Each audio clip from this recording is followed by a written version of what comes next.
Assalamualaikum warahmatullahi wabarakatuh. Kami dari program kelompok 5 tentang muskulos skeletal. Perkenalkan, nama saya Ningzara Putri Asitra dengan nilai KGC 23139. Perkenalkan, nama saya Sila dan Tanah dengan NIM KHGC 23143. Perkenalkan, nama saya Agni dengan NIM KHGC 23112. Perkenalkan, nama saya Tasya Malia Nurmalasari Suryana dengan NIM KHGC 23125. Perkenalkan, nama saya Uli Septian dengan NIM 23136. Nah, di sini kita ada contoh pembuatan dan demonstrasi tentang organ muskuloskeletal. Yang dimana ini ada beberapa contoh. Yang pertama ada 2 gambar, sebuah tangan dan 1 kaki. Nah, jadi sekarang itu terdapat sedotan berwarna merah. Ini itu dianggap sebagai tulang yang merupakan alat gerak pasif. Karena tulang dapat bergerak dengan bantuan otot. Tanpa bantuan otot, maka tulang tidak akan bergerak. Terus, dalam alat peraga edukatif sederhana yang kita buat ini, tali-tali tebal yang bisa kita lihat ya, itu merupakan otot yang melekat pada tulang, sehingga tangan dapat bergerak karena adanya otot. Lalu tangan bisa menekuk seperti ini, dikarenakan sendi lipatan gambaran pada alat peraga dinamakan sendi. Jika tidak ada sendi, maka tangan kita tidak akan menekuk ataupun bengkok. Tulang otot dan sendi merupakan satu kesatuan alat gerak pada manusia. Tulang membutuhkan otot untuk menggerakkan tubuh manusia dan otot membutuhkan tulang sebagai tempat melekatnya, sehingga manusia dapat bergerak dengan sempurna. Baik, yang pertama akan saya bahas sendiri tentang sistem muskuloskeletal itu. Sistemnya muskul artinya otot dan skeletal artinya rangka. Artinya merupakan sebuah penggabungan dari jaringan otot, ikat serta saraf atau persendian. Lalu selanjutnya, muskuloskeletal ini berperan penting dalam pergerakan tubuh, postur tubuh, dan perlindungan organ vital seperti otak, jantung, paru-paru, ginjal, dan hati. Sistem tersebut bertugas menopang berat badan dan membantunya bergerak, mulai dari aktivitas sederhana seperti mengangkat suatu benda hingga aktivitas kompleks seperti berlari dan berenang. Selanjutnya, sistem muskuloskeletal juga terlibat dalam pembentukan postur dan bentuk. Nah, selanjutnya saya akan menjelaskan nih struktur muskuloskeletal itu ada apa aja. Yang pertama ada skull atau tengkorak. Tengkorak merupakan struktur yang melindungi otak dari cedera. Selain itu, fungsi dari skull juga dapat melindungi benturan terutama pada wajah. Yang kedua ada spine. Spine ini bisa juga disebut tulang belakang atau punggung. Tulang belakang memiliki beberapa fungsi termasuk memberikan struktur dan dukungan pada tubuh, melindungi sumsum tulang belakang serta memungkinkan pergerakan lebih fleksibilitas.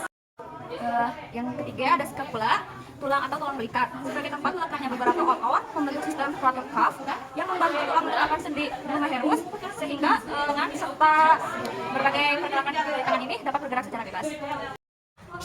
Pelvis atau panggul adalah daerah batang tubuh bagian yang berada di antara perut dan juga paha.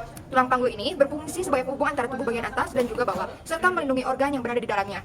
Lanjut ke radius atau jari-jari tulang, berperan penting dalam menunjang pergerakan lengan bawah dan pergelangan tangan, memungkinkan terjadinya gerakan seperti rotasi, fleksi, dan ekstensi. Lalu ulna yang merupakan tulang panjang dan tipis berbentuk prismatik dan melengkung sehingga cembung ke belakang dan ke samping. Fungsinya itu adalah pendukung lengan bawah dan membantu pergerakan lengan, pergerakan tangan, dan juga kaki. Femur atau yang disebut dengan tulang paha adalah tulang terpanjang, terberat, dan terkuat di tubuh manusia. Fungsi menopang tubuh, menghubungkan pinggul dan lutut, pelekat otot, memproduksi sel darah.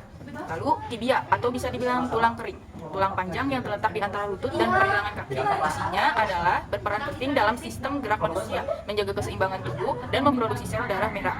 Lalu fibula atau bisa disebut tulang betis. Fungsi utamanya adalah menyatu dengan tibia dan memberikan stabilitas pada sendi pergelangan kaki. Lalu yang terakhir adalah calcaneus atau bisa dibilang tumit. Calcaneus merupakan tulang yang terletak di bagian kaki belakang bersama dengan talus dan merupakan tulang terbesar pada kaki. Fungsinya adalah sebagai tempat menempelnya tendon Achilles yang menghubungkan otot betis dengan tulang tumit. Selanjutnya, satu latissimus dorsi adalah otot lebar dan datar yang menepati sebagian besar dada posterior bawah. Fungsi utamanya adalah untuk menggerakkan ekstremitas atas dan juga dianggap sebagai otot bantu pernapasan. Dua, gluteus maximus merupakan otot terbesar dan terluar dari ketiga otot gluteal dan merupakan otot ekstensor utama pinggul pada manusia. Fungsi utama dari otot gluteus maximus adalah rotasi eksternal pinggul dan ekstensi pinggul. Tiga, biceps femoris. Biceps femoris adalah otot yang terletak di bagian belakang paha dan merupakan salah satu dari 3 otot hamstring. Fungsi utamanya untuk pergerakan sendi pinggul dan lutut. Hamstring merupakan sekelompok otot yang terletak di bagian bagian belakang paha terdiri dari 3 otot utama yang memiliki fungsi berbeda. 3 otot utama pembentuk hamstring adalah bicep femoris, cimberensus, dan cimitendius. Otot ini berfungsi untuk membantu melenturkan lutut, memanjangkan paha di pinggul, dan memutar kaki bagian bawah di sisi ke sisi bergerak secara instan seperti berlari, melompat, dan mengompres. Baik. Selanjutnya saya akan menjelaskan tentang gastrocnemius atau otot berkepala dua subspesial yang terletak di bagian belakang tungkai bawah manusia. Fungsi utama otot ini adalah menggerakkan kaki ke bawah atau plantar fleksi dan menstabilkan kaki dan pergelangan kaki. Digunakan saat berjalan, berlari, ataupun menaiki tangga. Wassalamualaikum warahmatullahi wabarakatuh.